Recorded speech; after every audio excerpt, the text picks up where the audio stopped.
Bem-vindos a este guia técnico sobre o Conga 990. Somos a Kelatos Informática, especialistas em reparação técnica.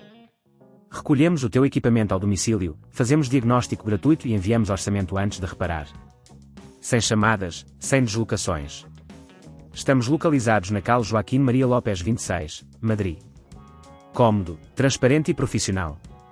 Link na descrição. O teu Conga 990 está a fazer um barulho estranho durante a limpeza interna.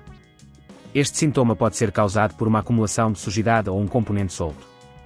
Se não resolveres este problema a tempo, poderás ter danos mais graves no teu equipamento, o que pode resultar em custos de reparação mais elevados. Para realizar esta reparação, vais precisar de algumas ferramentas. Precisas de uma chave de fendas Phillips, uma pinça, um pincel pequeno e um aspirador para remover a sujidade acumulada. Para começar, desliga o Conga 990 e retira a base do equipamento. Certifica-te de que estás a trabalhar numa superfície plana e limpa.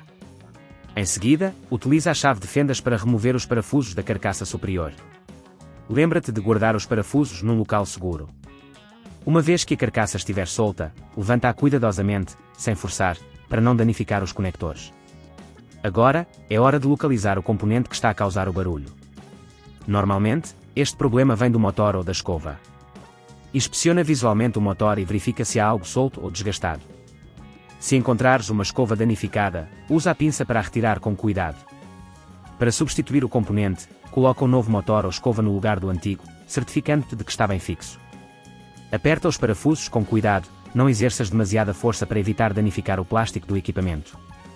Se neste ponto achares que é demasiado complexo, lembra-te que na Kelatos recolhemos o equipamento no teu domicílio e devolvemos-te reparado. Depois de teres tudo novamente no lugar, é hora de fechar a carcaça. Alinha as partes e aperta os parafusos que removeste anteriormente, assegurando que tudo está bem fixo. Uma vez que estiver tudo montado, liga o Conga 990 e verifica se o barulho foi resolvido. Para evitar que este problema volte a ocorrer, recomenda-se fazer uma manutenção regular do teu equipamento. Limpa o interior e as escovas do Conga pelo menos uma vez por mês e verifica se há peças desgastadas. Se não queres arriscar danificar o teu equipamento, na Kelatos recolhemos, reparamos e devolvemos ao teu domicílio em todo o Portugal continental. Link na descrição.